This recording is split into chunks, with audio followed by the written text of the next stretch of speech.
Child Roland.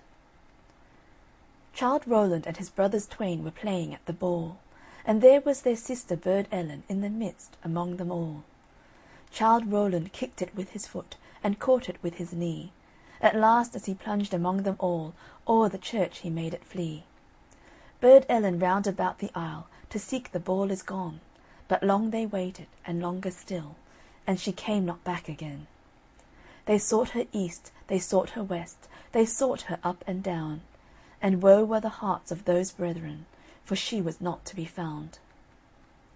So at last her eldest brother went to the warlock Merlin and told him all the case, and asked him if he knew where Burd Ellen was. "The fair Burd Ellen," said warlock Merlin, "must have been carried off by the fairies, because she went round the church wider shins, the opposite way to the sun. She is now in the dark tower of the King of Elfland. It would take the boldest knight in Christendom to bring her back." "If it is possible to bring her back," said her brother, "I'll do it, or perish in the attempt." "Possible it is," said the warlock Merlin, "but woe to the man or mother's son that attempts it, if he is not well taught beforehand what he is to do." The eldest brother of Burd Ellen was not to be put off, by any fear of danger, from attempting to get her back. So he begged the warlock Merlin to tell him what he should do, and what he should not do, in going to seek his sister. And after he had been taught, and had repeated his lesson, he set out for Elfland.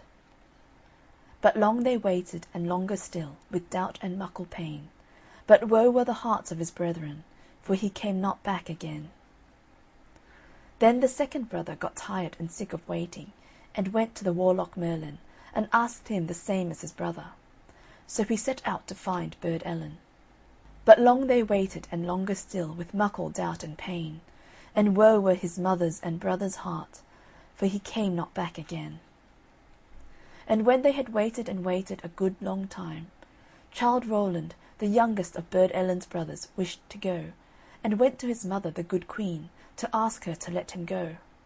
But she would not at first, for he was the last of her children she now had, and if he was lost, all would be lost. But he begged and he begged, till at last the good queen let him go, and gave him his father's good brand that never struck in vain. And as she girt it round his waist, she said the spell that would give it victory.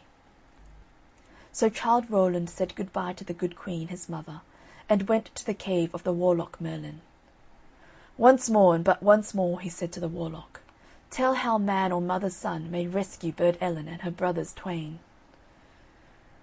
"Well, my son," said the warlock Merlin, "there are but two things, simple they may seem, but hard they are to do. One thing to do, and one thing not to do.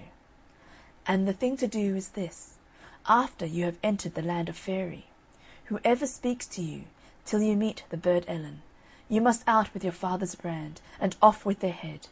And what you've not to do is this: bite no bit, and drink no drop, however hungry or thirsty you be.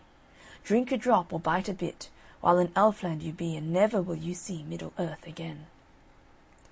So Childe Rowland said the two things over and over again, till he knew them by heart, and he thanked the warlock Merlin, and went on his way. And he went along, and along, and along, and still further along, till he came to the horseherd of the King of Elfland, feeding his horses. These he knew by their fiery eyes, and knew that he was at last in the land of Faery. "Canst thou tell me," said Childe Rowland to the horseherd, "where the King of Elfland's dark tower is?" "I cannot tell thee," said the horseherd, "but go on a little further, and thou wilt come to the cowherd, and he, maybe, can tell thee." Then without a word more, Childe Rowland drew the good brand that never struck in vain, and off went the horseherd's head. And Childe Rowland went on further, till he came to the cowherd, and asked him the same question. "I can't tell thee," said he, "but go on a little farther, and thou wilt come to the henwife, and she is sure to know." Then Childe Rowland out with his good brand, that never struck in vain, and off went the cowherd's head. And he went on a little further, till he came to an old woman in a grey cloak, and he asked her if she knew where the dark tower of the King of Elfland was. "Go on a little further," said the henwife, "till you come to a round green hill, surrounded with terrace rings, from the bottom to the top. Go round it 3 times widershins, and each time say, 'Open, door, and let me come in.' And the 3rd time the door will open, and you may go in." And Childe Rowland was just going on, when he remembered what he had to do. So he out with the good brand that never struck in vain, and off went the henwife's head. Then he went on and on and on, till he came to the round green hill with the terrace rings from top to bottom, and he went round it 3 times widershins, saying each time, open, door, and let me come in." And the 3rd time the door did open, and he went in, and it closed with a click, and Childe Rowland was left in the dark. It was not exactly dark, but a kind of twilight or gloaming. There were neither windows nor candles, and he could not make out where the twilight came from, if not through the walls and roof. These were rough arches made of a transparent rock, encrusted with sheep silver and rock spar and other bright stones. But though it was rock, the air was quite warm, as it always is in Elfland. So he went through this passage till at last he came to 2 wide and high folding doors which stood ajar. And when he opened them, there he saw a most wonderful and glorious sight, a large and spacious hall, so large that it seemed to be as long and as broad as the green hill itself. The roof was supported by fine pillars, so large and lofty that the pillars of a cathedral were as nothing to them. They were all of gold and silver, with fretted work, and between them and around them wreaths of flowers, composed of, what do you think? Why, of diamonds and emeralds, and all manner of precious stones. And the very keystones of the arches had for ornaments clusters of diamonds and rubies and pearls and other precious stones. And all these arches met in the middle of the roof, and just there, hung by a golden chain, an immense lamp made out of one big pearl hollowed out and quite transparent. And in the middle of this was a big, huge carbuncle, which kept spinning round and round, and this was what gave light by its rays to the whole hall, which seemed as if the setting sun was shining on it.